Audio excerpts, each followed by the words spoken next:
കൊല്ലം തേവലക്കരയിലെ പാലക്കൽ ഷിഹാബിന് വീട്ടുകാർ തകൃതിയായിട്ട് പെണ്ണന്വേഷിക്കുകയാണ്. ഷിഹാബ് ഗൾഫിലാണ്. ഷിഹാബിന് വയസ്സ് 30 കഴിഞ്ഞു. ഒരു പെണ്ണും ഇതുവരെയും സെറ്റായിട്ടില്ല. എന്തേലുമൊക്കെ തടസ്സങ്ങളാണ്. ഓരോ വരവിനും ഷിഹാബിന് വീട്ടുകാർ വാക്കുകൊടുക്കും. ഇത്തവണത്തെ വരവിന് എന്തായാലും ഒരു ബന്ധം ഉറപ്പിച്ചിരിക്കുമെന്നും. പാവം ഷിഹാബ് അതും പ്രതീക്ഷിച്ചുകൊണ്ട് നാട്ടിലോട്ട് വരും. ഒന്നും ശരിയാകാതെ നിരാശയോടെ അയാൾ തിരിച്ച് ഗൾഫിലേക്ക് ലീവും കഴിഞ്ഞ് മടങ്ങുകയും ചെയ്യും.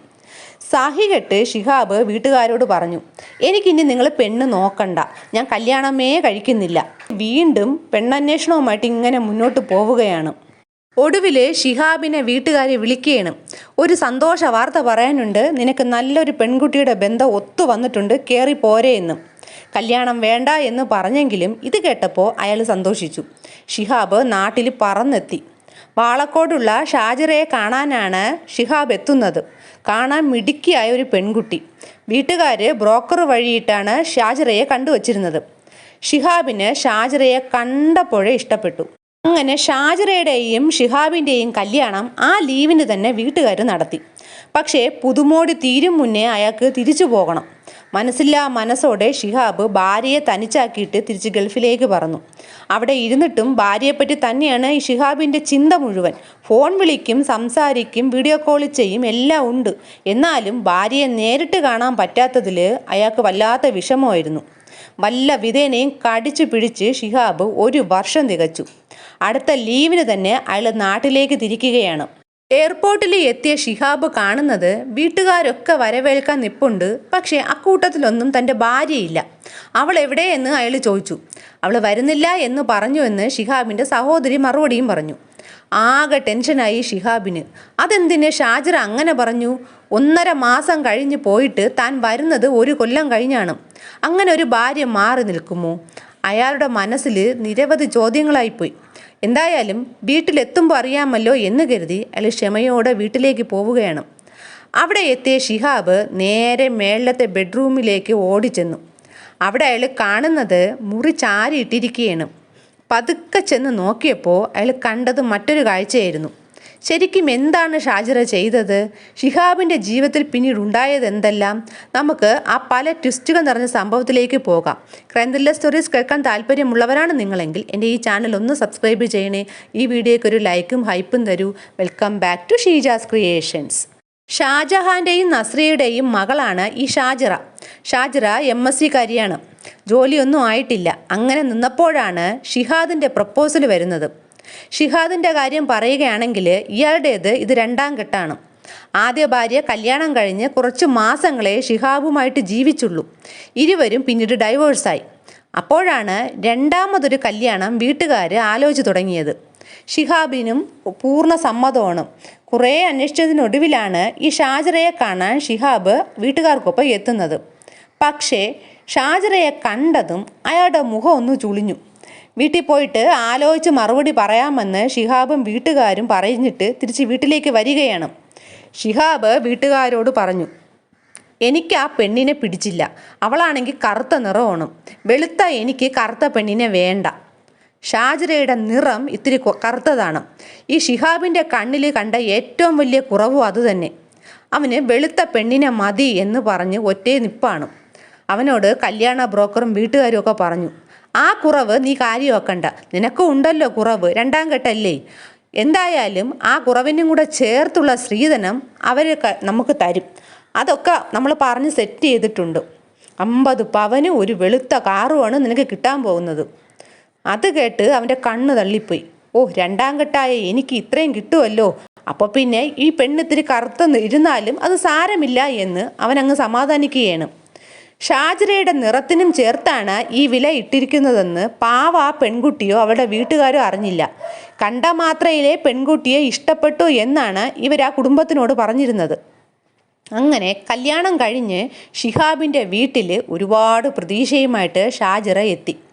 എന്നാൽ കുറച്ച് ദിവസങ്ങൾക്കുള്ളിൽ തന്നെ ഷിഹാബിൻ്റെ തനി നിറം പുറത്തു വരാൻ തുടങ്ങി.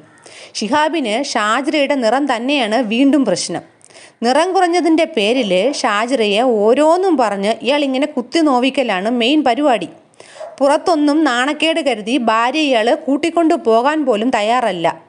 നാട്ടിലെയും ഗൾഫിലെയും കൂട്ടുകാരോടൊക്കെ ഈ ഷിഹാബ് പറയുന്ന ഒരൊറ്റ വാക്കാണ്, എനിക്ക് വെളുത്ത കാറും കിട്ടി കറുത്ത പെണ്ണിനെയും കിട്ടിയെന്ന്. ഇതൊരു പരസ്യം പോലെയാണ് ഇവൻ പറഞ്ഞുകൊണ്ടിരുന്നത്. കൂട്ടുകാരോട് മാത്രമല്ല ബന്ധുക്കളോടും, എന്തിന് ഷാജിറയുടെ മുഖത്ത് നോക്കിയും ഇയാൾ ഇത് ഇടയ്ക്കിടെ പറയുമായിരുന്നു. അപമാനത്തിൻ്റെ അങ്ങേയറ്റം അനുഭവിച്ച് വിഷമിച്ച ആ കുട്ടി അച്ഛനമ്മമാരോട് എല്ലാം തുറന്നു പറഞ്ഞു. ഇതൊക്കെ പോകെ പോകെ മാറുമെന്ന് പറഞ്ഞ് അവളെ സമാധാനിപ്പിച്ചുകൊണ്ടിരുന്നു. മാത്രമല്ല ഷാജിറയെ ആഴ്ചയ്ക്കുള്ളിൽ തന്നെ ഷിഹാബിന് കംപ്ലീറ്റ് ആയിട്ട് മടുക്കുകയാണ്. ഇപ്പോൾ അവൻ്റെ മനസ്സിൽ ഒരൊറ്റ ലക്ഷ്യമേ ഉള്ളൂ, എങ്ങനെയെങ്കിലും തിരിച്ചു പോകുന്നതിന് മുന്നേ തന്നെ ഷാജിറയെ തൻ്റെ ജീവിതത്തിൽ നിന്നും എടുത്തു കളയണം. കിട്ടാനുള്ളതൊക്കെ കിട്ടിയല്ലോ, ഇനി ഇവള് വേണ്ട, പകരം നല്ലൊരു വെളുത്ത സുന്ദരി പെണ്ണിനെ മൂന്നാമത് കെട്ടണം. ആദ്യത്തെ ഭാര്യയെ ജീവനും കൊണ്ടാണ് അവൾ ഓടി രക്ഷപ്പെട്ടു പോയത്. കുത്തുവാക്ക് പറഞ്ഞ് അപമാനിച്ചിട്ടും ഷാജിറ കളഞ്ഞിട്ട് പോകാതെ അവിടെ തന്നെ നിപ്പാണ്.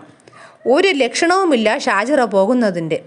പിന്നീട് ഇവൾ എങ്ങനെയെങ്കിലും വെറുത്തിട്ടിട്ട് പോകണം എന്ന ഒരൊറ്റ ലക്ഷ്യത്തിൽ അതിനുള്ള പ്രവൃത്തികളാണ് ആ പെൺകുട്ടിയോട് ഇവൻ കാട്ടിയത്.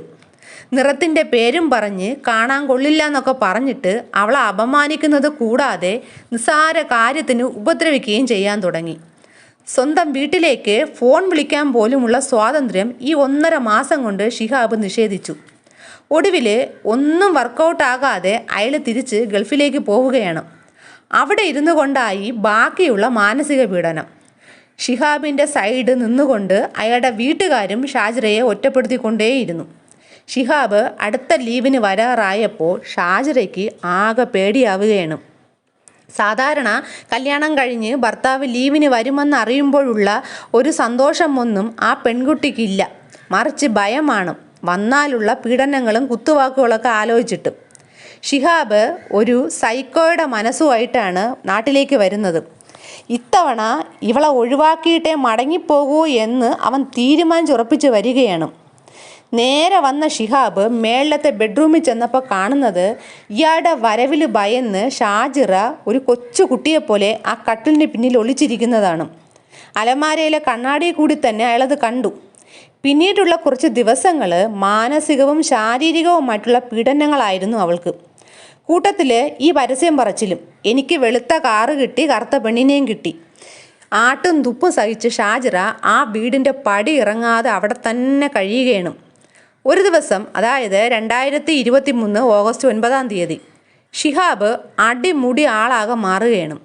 നല്ല സ്നേഹത്തോടെ ഭാര്യയോട് വന്ന് ഇയാൾ പറയുകയാണ്, എനിക്ക് ഗൾഫിൽ ആഹാരമൊന്നും വയറിന് പിടിക്കുന്നില്ല, കുറച്ച് നല്ല കരിമീൻ കൂട്ടി ചോറ് കഴിക്കാൻ കൊതിയാവുകയാണ്. നീ ഒരു കാര്യം ചെയ്, പെട്ടെന്ന് റെഡി ആയിക്കോ, നമുക്ക് കുറച്ച് കരിമീൻ വാങ്ങാനായിട്ട് പോകാം. ഷാജിറയ്ക്ക് അത്ഭുതം തോന്നി. ഈ ഒരു സംസാരവും പെരുമാറ്റവും ഒക്കെ ഭർത്താവിൽ നിന്നും വന്നപ്പോൾ. ഭർത്താവല്ലേ വിളിക്കുന്നത്, മറ്റൊന്നും തലയിൽ തോന്നാതെ ഷാജിറ വൈകുന്നേരം അവനൊപ്പം കരിമീൻ വാങ്ങാൻ പോകാനിറങ്ങി. അങ്ങനെ ഇവർ കരിമീൻ വാങ്ങാൻ പോവുകയാണ്. ശാസ്താംകോട്ട കല്ലുമൂട്ടിൽ കടവിൽ ബോട്ട് ജെട്ടിയിലാണ് ഇവൻ ഭാര്യയെ കൊണ്ടുപോയി നിർത്തുന്നത്. അവിടെ ചെന്ന് കുറച്ച് നേരം കാറ്റൊക്കെ കൊണ്ടിട്ട് കരിമീൻ വാങ്ങാം എന്ന് പറഞ്ഞ് കായലിനടുത്ത് ഇങ്ങനെ നിൽക്കുകയാണ്. നേരെ ഇരുട്ടി തുടങ്ങിയതും ഉടനെ ഷിഹാബ് പറയുകയാണ്, എനിക്ക് നല്ല തലവേദന വരികയാണ്, നമുക്ക് കുറച്ചൊന്ന് നടക്കാമെന്ന്. ഇരുട്ട് വാക്കിലോട്ട് ഷാജിറയെ ഇവൻ കൂട്ടിക്കൊണ്ടുപോയി. അപ്പോൾ സമയം മണി 7 ആവുകയാണ്. ഷിഹാബ് ചുറ്റും നോക്കി. ആരും തങ്ങളെ ശ്രദ്ധിക്കുന്നില്ല എന്ന് തോന്നിയതും ഒരൊറ്റ തള്ളായിരുന്നു ആ കായലിലോട്ട് ഷാജിറയെ. ഭാര്യയെ വെള്ളത്തിലോട്ട് തള്ളിയിട്ടിട്ട് ഒരു ഫോൺ വന്ന് അറ്റൻഡ് ചെയ്യും പോലെ ഷിഹാബ് മാറി അങ്ങ് നിന്നു.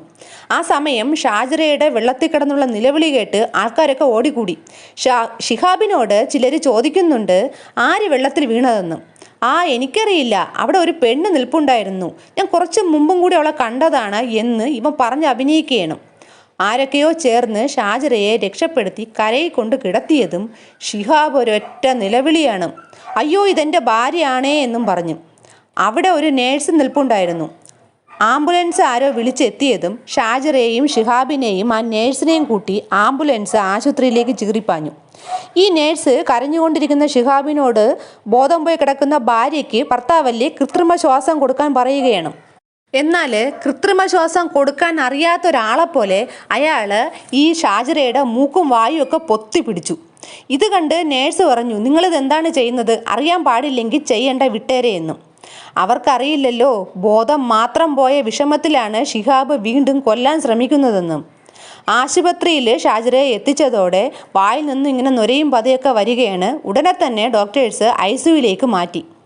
3 ദിവസമായിട്ടും ഷാജിറയ്ക്ക് ബോധം തെളിഞ്ഞില്ല. എല്ലാവരും ആശുപത്രിയിലുണ്ട്. ഷിഹാബാണെങ്കിൽ കള്ളക്കരച്ചിലുമായിട്ട് ആശുപത്രി വരാന്തയിൽ ഇങ്ങനെ നിൽക്കുകയാണ്. ഒടുവിൽ 3-ാം ദിവസം ഷാജിറ മരണപ്പെട്ടു എന്ന വാർത്തയാണ് ഡോക്ടർമാർ പുറത്തു വന്ന് പറയുന്നത്. ഷിഹാബിന് ഉള്ളിൽ സന്തോഷം അടക്കാനായില്ല.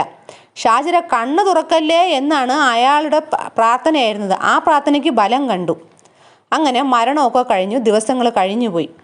ഇപ്പോൾ ഷാജിറയുടെ അമ്മയ്ക്ക് ചെറിയൊരു സംശയം. അതായത് വെള്ളത്തിൽ വീഴുന്നതിന് തലേദിവസം കൂടി ആരും അറിയാതെ മകള് തന്നെ വിളിച്ച് അവരുടെ സങ്കടങ്ങളാണ് മുഴുവനും പറഞ്ഞത്. അതും ഷിഹാബിനെ പറ്റി. അങ്ങനെ പറഞ്ഞ അവളെയും കൂട്ടി പെട്ടെന്ന് എന്തിനിവൻ കരിമീൻ വാങ്ങാൻ പോകണം? നേരെ ചൊവ്വെ ഒരിടത്തും കൊണ്ടുപോകാത്ത ഇവൻ ഷാജിറയെ കരിമീൻ വാങ്ങാൻ കൊണ്ടുപോയത് എന്തിന് എന്ന് നസ്രിയയ്ക്കൊരു പന്തികേട് തോന്നി.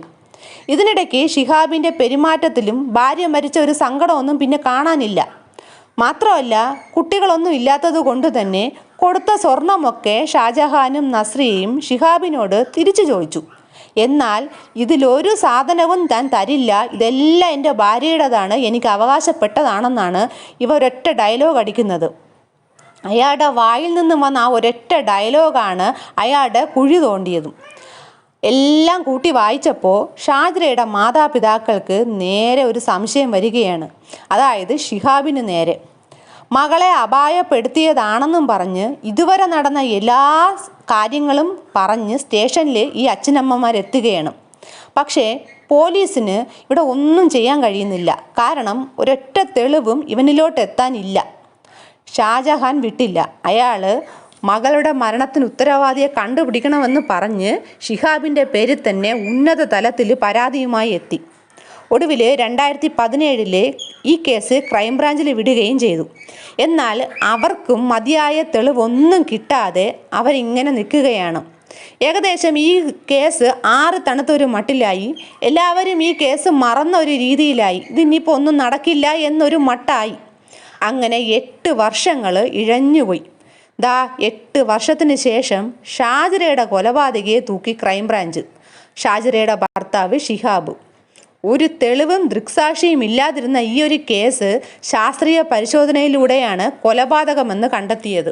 ഡോക്ടറെയും മറ്റ് വിദഗ്ധരെയും ക്രൈം സീനിൽ എത്തിച്ച് കാര്യങ്ങൾ വിലയിരുത്തിയാണ് പോലീസ് ഈ അന്വേഷണം പൂർത്തിയാക്കിയത്. ഒരു കാരണവശാലും സംഭവ സ്ഥലത്തു നിന്നും തനിയെ ഒരാൾ താഴേക്ക് വീഴാനുള്ള ഒരു സാഹചര്യം അവിടെ ഇല്ല എന്നതായിരുന്നു അന്വേഷണത്തിൽ വ്യക്തമായത്.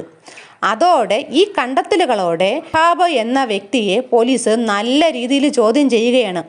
ആ പോലീസിൻ്റെ ചോദ്യം ചെയ്യലിൽ അയാൾ സകല കുറ്റവും സമ്മതിച്ചു. താനാണ് തൻ്റെ ഭാര്യയെ കൊന്നതെന്നും. ഈ കേസിൽ ഇതുവരെയും വിധിയൊന്നും വന്നിട്ടില്ല. ഇപ്പോഴും അയാൾ ജയിലിൽ തന്നെയാണ്. ഈ ഒരു സംഭവത്തിനെ പറ്റിയുള്ള നിങ്ങളുടെ അഭിപ്രായം എന്നൊന്ന് കമൻറ്റ് ചെയ്യൂ. പുതിയൊരു ക്രൈം ത്രില്ലർ സ്റ്റോറിയുമായി വീണ്ടും വരാം. Thanks for